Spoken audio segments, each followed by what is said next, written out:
Bismillahirrahmanirrahim. Assalamualaikum warahmatullahi wabarakatuh. Masalah menafsirkan Al-Quran dengan sumber modern. Pembahasan ini akan dimulai dengan kutipan ayat suci Al-Quran dalam surah Ang-Fusilat ayat 53 yang artinya, akan kami Allah perlihatkan kepada mereka umat manusia tanda-tanda kebesaran kami di berbagai cakrawala dan dalam diri mereka sendiri, sehingga akan jelas bagi mereka bahwasanya Dialah yang maha benar. Tidak cukupkah dengan Tuhanmu bahwa Dia itu saksi atas segala sesuatu? Firman itu dengan jelas sekali menjanjikan masa depan manusia yang menyaksikan dan memahami tanda-tanda kebesaran Allah di seluruh cakrawala dan dalam diri manusia sendiri. Kita tidak boleh sedikit pun meragukan masa depan manusia, karena dalam firman itu ditegaskan bahwa janji Allah pasti akan terjadi, sebab Allah adalah saksi atas segala sesuatu. Yang patut sekali kita perhatikan dalam firman itu ialah bahwa ayat-ayat Allah terdapat di seluruh cakrawala dan dalam diri manusia sendiri. Sudah tentu, ini merupakan penegasan dari apa yang sering disebutkan di berbagai tempat dalam kitab suci Al-Quran, yang menggambarkan tentang adanya ayat-ayat Allah dalam semua gejala ciptaannya. Bahkan disebutkan bahwa dalam binatang kecil seperti nyamuk terdapat ayat-ayat Allah, sehingga Allah tidak malu menjadikannya sebagai perumpamaan.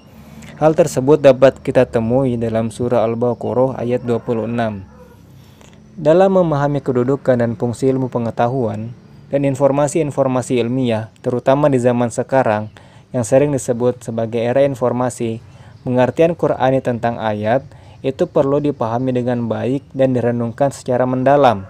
Perkataan itu sendiri sering diterjemahkan dengan tanda-tanda atau tanda-tanda kebesaran. Dalam telaah lebih lanjut, perkataan ayat juga mengandung makna sumber pelajaran atau sumber mencari dan menemukan kebenaran.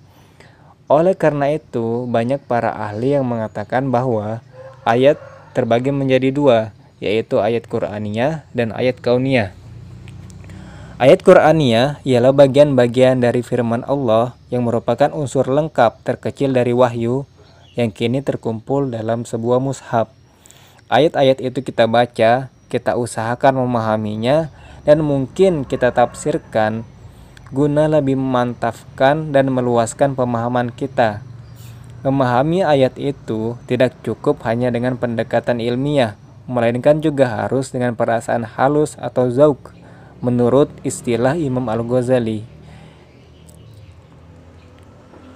Karena itu dilukiskan dalam Al-Quran bahwa salah satu indikasi orang beriman ialah bahwa jika dibacakan ayat-ayat ilahi, maka bertambah dalam iman mereka, seraya bertawakal kepada Allah.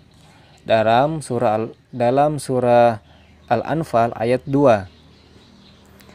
Hal tersebut tidak mungkin jika persepsi dan apresiasi terhadap Al-Quran hanya bersifat ilmiah semata. Pengalaman-pengalaman seperti digambarkan dalam Al-Quran itu bersifat kerohanian.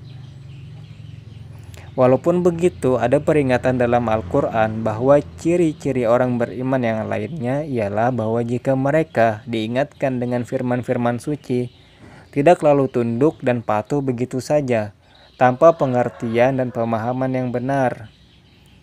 Dalam Al-Quran ditegaskan dalam surah Al-Furqan ayat 73 yang artinya, dan apabila mereka diingatkan dengan ayat-ayat Tuhan mereka, tidaklah mereka itu tunduk kepadanya secara tuli dan buta.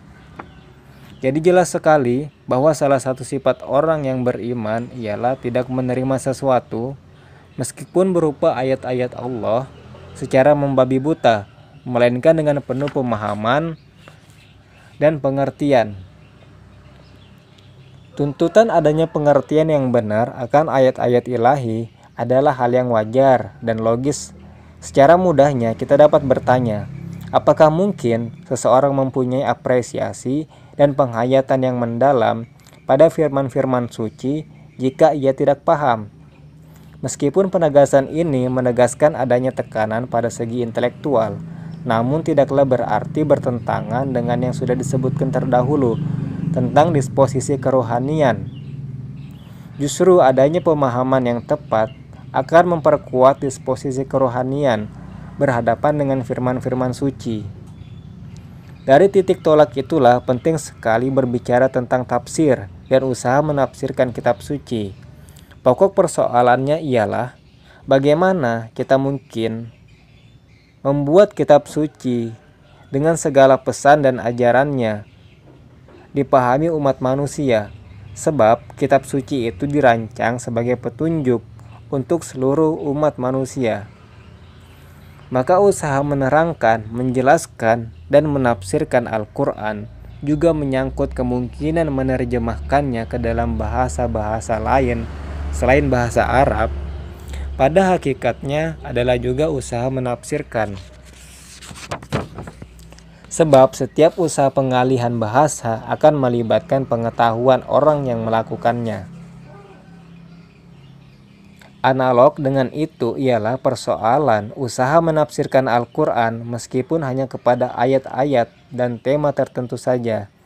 Tidak semua isi kitab suci dengan menggunakan unsur-unsur yang diambil dari sumber-sumber ilmiah.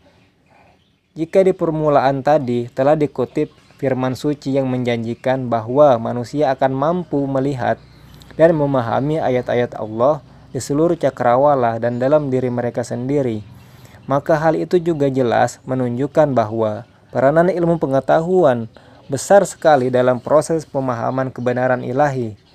Sebab ayat-ayat Allah dalam jagat raya dan dalam jagat kecil itu dipahami manusia melalui observasi yang menghasilkan ilmu pengetahuan. Masalahnya sekarang ialah hampir semua bahan informasi ilmiah itu ada dan berasal dari kalangan non-muslim, khususnya Barat yang Kristen dan Yahudi. Karena hampir semua informasi ilmiah itu berasal dari kalangan non-muslim, yang untuk mengaksesnya juga relatif tidak sulit di zaman globalisasi sekarang ini, maka timbul pertanyaan, bolehkah kita kaum muslim menggunakan bahan-bahan informasi ilmiah untuk memahami ayat-ayat Allah dalam alam semesta dan diri kita sendiri?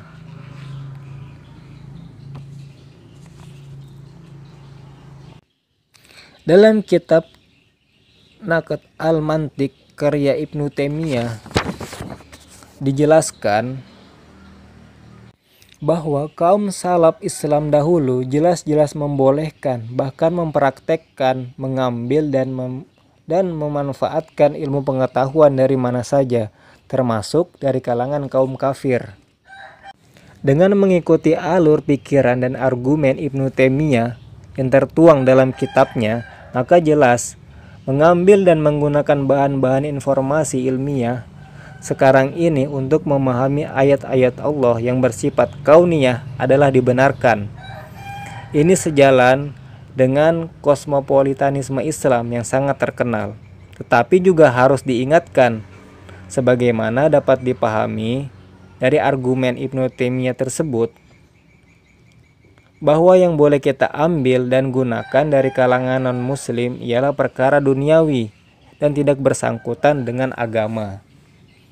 Berkenaan dengan masalah menafsirkan Al-Quran, informasi ilmiah modern akan sangat berfaedah dalam usaha kita memahami firman-firman Allah yang membahas hakikat tentang alam raya, manusia, dan fenomena-fenomena ciptaan Allah yang senantiasa disebut sebagai ayat-ayat itu.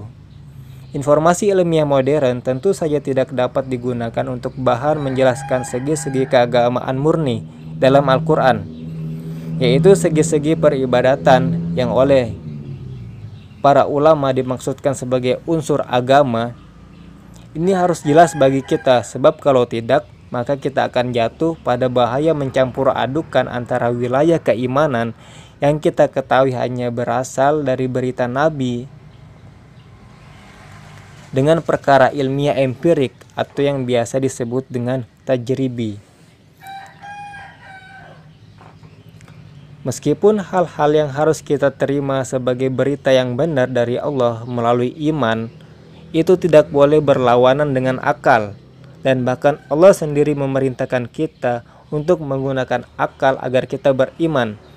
Namun sifat dasarnya tidaklah seperti wilayah ilmu pengetahuan yang dapat kita jangkau melalui pengamatan atau observasi yang benar dan penalaran rasional. Dalam kitab suci Al-Quran, agar kita memperhatikan jagat raya dan fenomena sekitar kita, ini merupakan salah satu makna ilmu dan ulama, sebagaimana disebutkan dalam Al-Quran, Surah Fatir ayat 27-28. Dalam konteks firman Allah itu, jelas sekali bahwa perkataan ulama mengandung arti mereka yang memahami gejala-gejala alam sekitarnya. Yang langsung disebut dalam ayat Al-Quran itu ialah berbagai macam disiplin ilmu. Seperti sudah disebutkan, kita akan memperoleh ilmu dan pengetahuan tentang hal itu semua melalui observasi, pengamatan, dan penelitian, kemudian dilanjutkan dengan nalar. Dan inilah yang dimaksud dengan metode ilmiah, termasuk metode ilmiah modern sekarang ini, yang menurut para sarjana modern sendiri memang berasal dari Islam.